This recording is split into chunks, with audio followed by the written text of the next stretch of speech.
bustling city, as the evening haze settled like a mystical cloak, Emma, a college student, lingered outside a party. The night air was crisp, tinged with the promise of an approaching winter. Her breath formed little clouds of mist as she pulled out her phone, requesting an Uber to take her home. The car arrived swiftly, a nondescript sedan that blended into the sea of city vehicles. The driver, a man with deep-set eyes and a nondescript appearance, nodded a greeting as Emma settled into the back seat. As they pulled away, she noticed the lack of the usual Uber sticker on the windshield, but her tired mind shrugged it off. The city lights blurred as they drove, the familiar streets morphing into a labyrinth of unknown turns and darkened alleys. Emma's unease grew. They were veering off her usual route. She leaned forward, her voice tinged with apprehension. "Excuse me, are you taking a different route?" The driver's eyes met hers in the rearview mirror, a chilling smile playing on his lips. "A shortcut," he murmured, his voice a low, unsettling monotone. Emma's heart began to race. She reached for her phone, only to find no signal. Panic set in as she realized they were heading into a desolate part of the city, far from the safety of her apartment.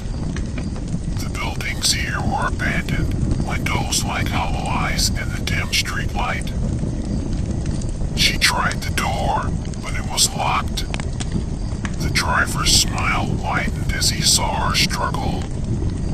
"You're not going anywhere," he said, his tone menacing. In a desperate bid for escape, Emma searched the car, her fingers closing around a forgotten screwdriver wedged between the seats. With a swift movement, she lunged forward, aiming for the driver. He grunted, swerving the car as it crashed into an old, dilapidated building. Dazed and bruised, Emma crawled from the wreckage, her heart pounding in her ears. The driver lay motionless, the screwdriver protruding from his shoulder. She didn't wait to check if he was alive, her only thought to escape.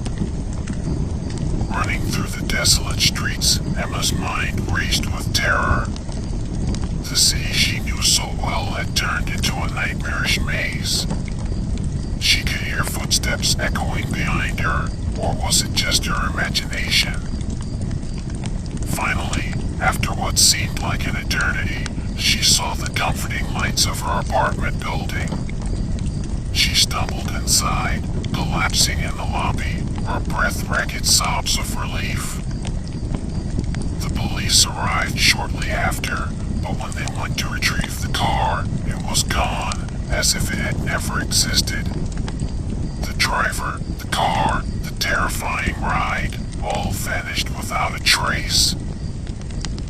Emma recovered, but the horror of that night lingered. She never knew what truly happened, who the driver was, or why he had chosen her. The city, once a place of vibrant life, now held an undercurrent of fear for her, a reminder of the night she took her last Uber ride. Now the second story. On a stormy night in a quiet suburban neighborhood, Sarah, a mother of two, waved goodbye to her friends after a rare night out. The rain was falling in sheets, distorting the glow of the streetlights. She quickly booked an Uber, eager to get back to her children who were with a babysitter. A black sedan pulled up, its headlights cutting through the downpour. Sarah hurried inside, greeted by a driver whose face was obscured by the shadow of his cap. He nodded silently as she buckled up, the car pulling away with a smooth start. As they drove, Sarah noticed the driver taking an unfamiliar route. The streets grew narrower and darker, the houses more sparse and dilapidated. She tried to shrug off the unease crawling up her spine. "Is this a new route?" she asked, attempting to sound casual. The driver didn't respond, his silence stretching into an uncomfortable void. Sarah's heart began to race. She reached for her phone, but her battery was dead. A cold realization washed over her. She was completely cut off. The car slowed, stopping in front of an old, abandoned house. Its windows were boarded, and the garden was overgrown with wild, tangled weeds. Fear gripped Sarah. "Why are we stopping?" "This isn't my house," she said, her voice quivering. Without a word, the driver turned off the engine and turned to face her. His eyes were dark, devoid of any emotion, and his face, it was familiar. Sarah gasped in horror as she recognized him. He was a missing person, a face she had seen on news reports, gone without a trace years ago. Before she could scream, the car was filled with a chilling, otherworldly wind. Whispering voices surrounded her, cold and menacing. The driver's form flickered, revealing a spectral, ghostly figure. Sarah tried to open the door, but it wouldn't budge. The ghostly whispers grew louder, turning into tortured screams.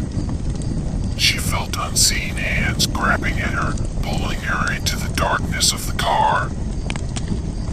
Then, as suddenly as it began, the car was flooded with light. Sarah blinked, finding herself outside her own home, the familiar street quiet and peaceful under the night sky. The car, the driver, the terrifying journey, all had vanished. Shaking and drenched in cold sweat, Sarah rushed inside. The babysitter was asleep on the couch, and her children were safe in their beds, oblivious to the nightmare their mother had just endured. Sarah never found out what happened that night or who the driver was. She stopped using ride-sharing services, the fear of that night haunting her. Sometimes, on stormy nights, she would hear faint whispers outside her window, a chilling reminder of her ride with the unseen passenger. Now the third story.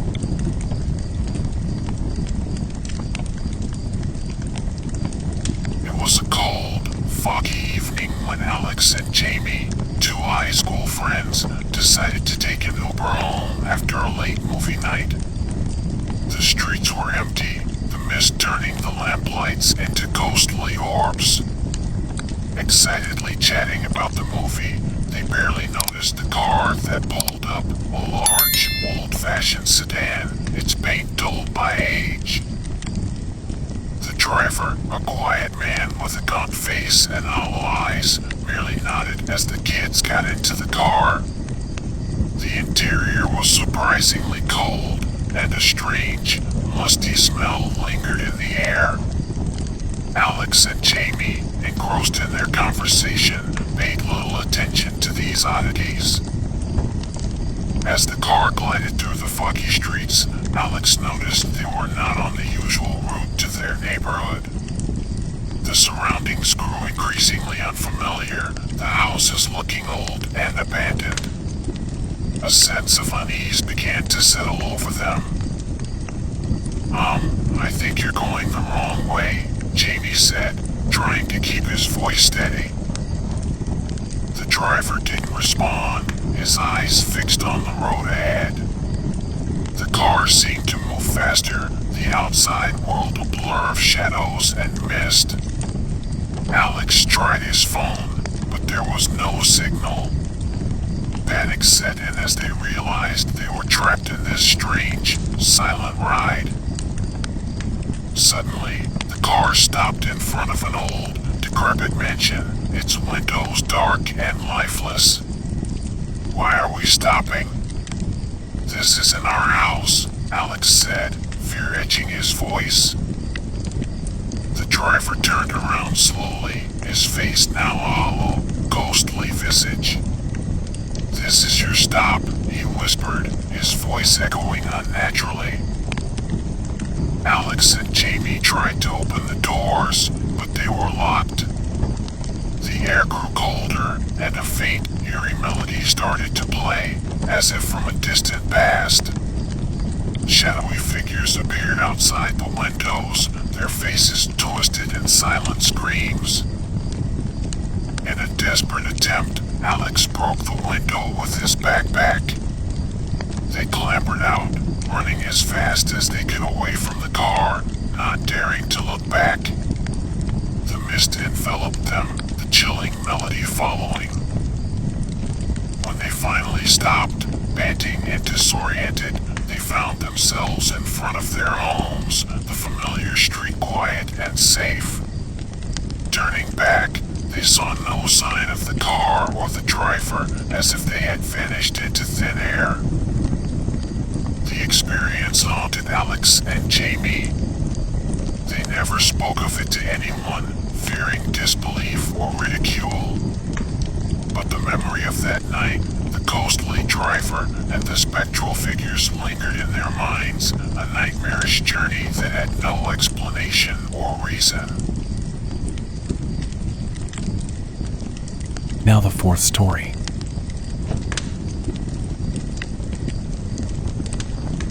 In a quiet town, on a moonless night, siblings Lily and Noah decided to take an Uber home from a friend's birthday party. The streets were deserted, shrouded in an unsettling darkness as they waited. A chill ran down their spines when an old, rusted car pulled up. It wasn't the modern vehicle they were expecting, but considering the late hour, they hesitantly got in. The driver was a shadowy figure, his face barely visible under the dim light of the dashboard. He didn't speak, but started driving immediately. Lily noticed that his eyes, visible in the rearview mirror, were unnaturally bright, like glowing coals. As they drove, the scenery outside began to warp and twist. Familiar streets melted into long, winding roads flanked by gnarled trees. The air turned thick with fog, and an eerie glow emanated from nowhere. Lily and Noah exchanged worried glances, their hearts pounding. "No, this isn't right. Please, stop the car," Noah demanded, his voice laced with fear. The driver remained silent, his speed increasing. The car seemed to be moving impossibly fast, the world outside now a blur of shadows and mist. The children's phones showed no signal, their attempts to call for help futile. Suddenly, the car stopped in the middle of a dense forest. The driver turned around, his face a skeletal visage, eyes burning with a malevolent light. "You are home," he hissed, his voice a guttural whisper.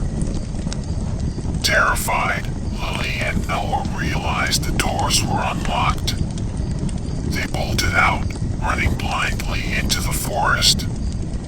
Behind them, the sound of the car engine revved into a deafening roar mixed with the driver's haunting laughter. They ran until their lungs burned, the forest seemingly endless, the car's engine and the driver's laughter always just behind them. Just when they thought they couldn't run anymore, they stumbled upon a clearing. The car was gone, the laughter silenced. Exhausted and terrified, they found themselves back in their neighborhood, the familiar houses a comforting sight. But the horror of that night lingered.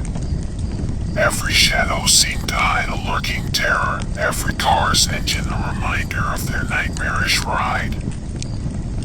The children never spoke of it, the fear of being disbelieved too great. But the terror of that Uber ride, the ghostly driver, and the never-ending forest haunted their dreams, a chilling reminder of the night they encountered the inexplicable horror of the never-ending ride.